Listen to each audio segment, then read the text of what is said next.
बिस्मिल्लाहिर्रहमानिर्रहीम। आज का जो हमारा लेक्चर है हम उसमें पाक आर्मी, पाक एयरफोर्स और पाक नेवी और दूसरे जो एनटीएस वगैरह हैं जो इंटरमीडिएट लेवल पर आते हैं, तो उसमें हम जो फिज़िक्स के रिलेटेड क्वेश्चन होते हैं हम उनको आज देखेंगे। उसके बाद जब ये वाले लेक्चर्स मुकम्मल हो जाएंगे, ये लेक्चर 1 है, जब लेक्चर ये फिज़िक्स वाले मुकम्मल हो जाएंगे उसके बाद हम इंटेलिजेंस, वर्बल, नॉन वर्बल और उसके बाद हम दूसरे जनरल नॉलेज वाले और करंट अफेयर वाले क्वेश्चन देखेंगे। सबसे पहले ये जो फिज़िक्स के रिलेटेड है आज हम उनको रीड आउट करेंगे। तो क्वेश्चन नंबर 1 आपके पास है, every object fall from top to the surface of earth under the effect of. ये आपको पता है कि हर चीज़ जो नीचे गिरती है वो due to force of gravity गिरती है, तो इसका करेक्ट आंसर है ग्रेविटेशनल फोर्स। आगे, the hardest substance in nature in the world, दुनिया में सबसे सख्त तरीन धात कौन सी है? ये भी आपको पता है कि डायमंड है। आयरन भी नहीं है, कॉपर भी नहीं है, सिल्वर भी नहीं है और डायमंड इसका सही आंसर है। Answer number B. आगे है जी question number 3, night blindness a disease is due to a shortage of in human body. रात का अंधापन जिस्म में किसकी कमी की वजह से होता है? विटामिन डी नहीं, ये भी नहीं है। विटामिन बी, ये भी नहीं है। विटामिन ए, ये करेक्ट आंसर है। तो आंसर नंबर सी इसका करेक्ट आंसर है। आगे क्वेश्चन नंबर 4 कह रहा है कि dash a book about reflection and refraction is written by Ibn Hasham. Ibn Hasham की मशहूर किताब है जो कि इनकास और इनताफ पर लिखी गई, वो कौन सी है? किताबुल मनाजिर। इसका सही जवाब सी है। आगे क्वेश्चन नंबर 5 कह रहा है कि एक्सरे वाज डिस्कवर्ड इन, कि एक्सरे कब ईजाद हुई? पहला आंसर है 1974, 1985 या 1819 एडी और डी है नन ऑफ द अबव। तो इसका सही आंसर है none of the above, because x-ray was discovered in 1895, यानी कि ये 1895 में ईजाद हुई थी। तो 1895 इधर आंसर है ही नहीं, तो इसलिए इसका जो करेक्ट आंसर है वो है नन ऑफ अबव। आगे है the S unit of length is, S unit जो लंबाई का है ये तो आप सबको पता है, किलोग्राम नहीं, ये भी नहीं है। बी मीटर, सी है मिलीमीटर और डी है सेंटीमीटर। तो जो बेसिकली इसका यूनिट है, SI unit system international unit length का वो मीटर है, तो करेक्ट जवाब इसका बी है। आगे कह रहा थी number 7345 can be written as, इसको साइंटिफिक नोटेशन में लिखना है। तो आप यहाँ से पॉइंट उठाकर जब इधर लेके आओगे तो कितने डिजिट दरमियान में आ रहे हैं? 4। तो इसका जो करेक्ट आंसर है वो ए है। इसको साइंटिफिक नोटेशन में लिखना है 7.0345 मल्टीप्लाई 10⁻⁴। आगे दी dot product I dot I J dot J के डॉट के इज इक्वल टू, ये आपको पता है कि ये एक दूसरे के परपेंडिकुलर होते हैं। अगर आई डॉट जे होता, जे डॉट के होता तो ये ज़ीरो होता था, लेकिन अब ये आपस में पैरेलल है, तो लिहाजा जब डॉट प्रोडक्ट को ख़त्म करेंगे तो आपके पास कोज आएगा और एंगल ज़ीरो आएगा, तो आई डॉट आई आपके पास आ जाएगा 1, जे डॉट जे भी 1 आ जाएगा, के डॉट के भी 1 आ जाएगा। तो इसका करेक्ट आंसर बी है। आगे कह रहा है distance covered by a body in unit time is called, कि वो डिस्टेंस जो बॉडी एक यूनिट टाइम में कवर करती है उसको क्या बोलते हैं? नंबर 1 ए ऑप्शन है वेलोसिटी, बी है रिटार्डेशन, सी है एक्सेलरेशन, डी है स्पीड। तो इसका करेक्ट आंसर है डी, स्पीड। आगे क्वेश्चन नंबर 10 है the shortest distance traveled by a body between two fixed points is known as? Option number A, velocity. Option number B, angular displacement. Option number C, distance. Option number D, linear displacement. तो इसका correct जो answer है वो आपके पास है linear displacement. आगे the dimension of work is?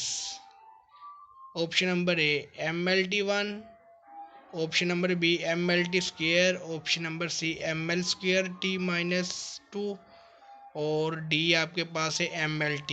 तो इसका जो वर्क की डायमेंशन है वो आपके पास करेक्ट आंसर है सी, ML स्क्वेयर T⁻²।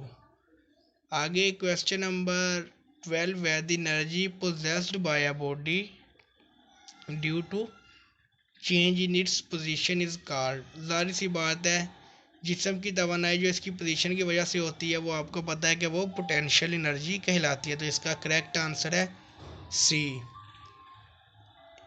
आगे क्वेश्चन नंबर 13 है in Pakistan the nuclear power reactor are located at? Pakistan में न्यूक्लियर पावर रिएक्टर कहाँ कहाँ वाक़या है? तो आपको ये पता है कराची और चश्मा। तो इसका करेक्ट आंसर आपके पास है बी।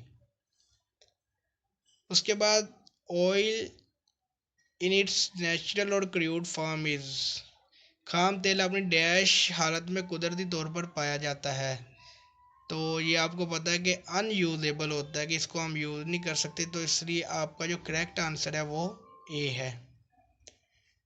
द रिलेशनशिप जो है वो क्वेश्चन नंबर 15 कह रहा है the relation between frequency and time period T is? तो ये आपको पता है कि दूसरे के रेसिप्रोकल होते हैं। तो लिहाजा इसका जो करेक्ट आंसर है वो आपके पास ए है, F=1/T। आगे जब आपके पास द स्वीटनेस और harshness of sound depends on? आवाज़ की मिठास और सख्ती का दारोमदार या किस पर डिपेंड करती है? वो आपको पता है कि ना तो हार्मोनिक, ना एम्पलीट्यूड, ना ही वेवलेंथ। तो इसका करेक्ट आंसर सी है, फ्रीक्वेंसी पर। करेक्ट आंसर इसका सी है। The bending of beam of light when passed from one medium to another is known as? Option number A refraction, B diffraction, C dispersion और D reflection। तो इसका correct आपके पास है रिफ्रैक्शन। आगे आपके पास क्वेश्चन नंबर 18 है the power of length is measured in? कि लेंथ की पावर को हम मेजर करते हैं नंबर 1 मीटर में, न्यूटन में, नंबर सी जॉल में, डी डायोप्टर। तो इसका करेक्ट आंसर आपके पास है dioptre. Which of the following property of molecule of a gas is for all gases eight particular temperature? Correct के तमाम गैसों की कौन सी खासियत मुश्तरक होती है? ए वेलोसिटी, बी उसकी काइनेटिक एनर्जी, सी आपके पास है मोमेंटम, डी आपके पास है मैस। तो इसका करेक्ट आंसर है बी काइनेटिक एनर्जी। आगे question number 20 pressure of gas is defined as? Option number A है energy per unit volume, B है आपके पास मास पर यूनिट वॉल्यूम, सी आपके पास है फोर्स पर यूनिट एरिया, डी आपके पास है एनर्जी पर यूनिट एरिया। तो इसका सही आंसर आपके पास है फोर्स पर यूनिट एरिया। आगे क्वेश्चन नंबर 21 है SI unit of heat energy is? Heat energy का जो सिस्टम इंटरनेशनल यूनिट है वो क्या है? जाउल, किलो कैलोरीज, कैलोरीज या नॉन ऑफ दिस? तो इसका करेक्ट आंसर है जाउल। आगे क्वेश्चन नंबर 22 आपके पास है number of electrons in one coulomb charge is equal to? एक कूलम चार्ज में इलेक्ट्रॉन की तादाद कितनी होती है? तो ये आपके पास पहला ऑप्शन है 1.6 मल्टीप्लाई 10⁻−18, 62.2 मल्टीप्लाई 10⁻18, सी आपके पास 6.2 मल्टीप्लाई 10⁻18 और डी आपके पास है 0। तो इसका करेक्ट आंसर आपके पास सी है।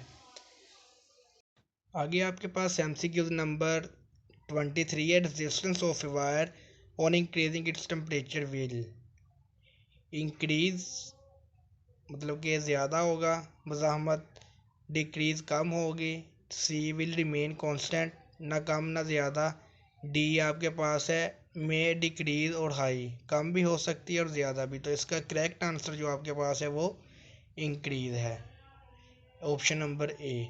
आगे आपके पास है direction of AC current keep on charging, option number B है रिवर्सिंग, सी है आपके पास है कैन नॉट बी फाउंड, और डी है आपके पास नन ऑफ दीज। तो एसी करंट की डायरेक्शन रिवर्स होती रहती है। आगे लास्ट वन है जो इस क्वेश्चन का आंसर, वो सॉरी जो क्वेश्चन है आपके पास 25, atomic number of an atom represents the number of dash in its nucleus. तो एटॉमिक नंबर किस चीज़ को रिप्रेजेंट करता है न्यूक्लियस में? नंबर ए न्यूट्रॉन्स को, बी प्रोटॉन्स को, सी इलेक्ट्रॉन्स को, डी पॉजिट्रॉन्स को। तो इसका जो करेक्ट आंसर है वो आपके पास है नंबर ऑफ प्रोटॉन। तो इस क्वेश्चन के साथ लेक्चर नंबर 1 आज का ख़त्म हुआ। अगर किसी चीज़ की नहीं समझ लगी तो, वैसे इसमें कोई लॉजिक तो नहीं है, फिर भी अगर कोई नहीं समझ लगी तो आप कमेंट में आप बता सकते हैं। तो इंशाल्लाह दूसरे लेक्चर में हम देखेंगे इसके मज़ीद क्वेश्चन फिज़िक्स के।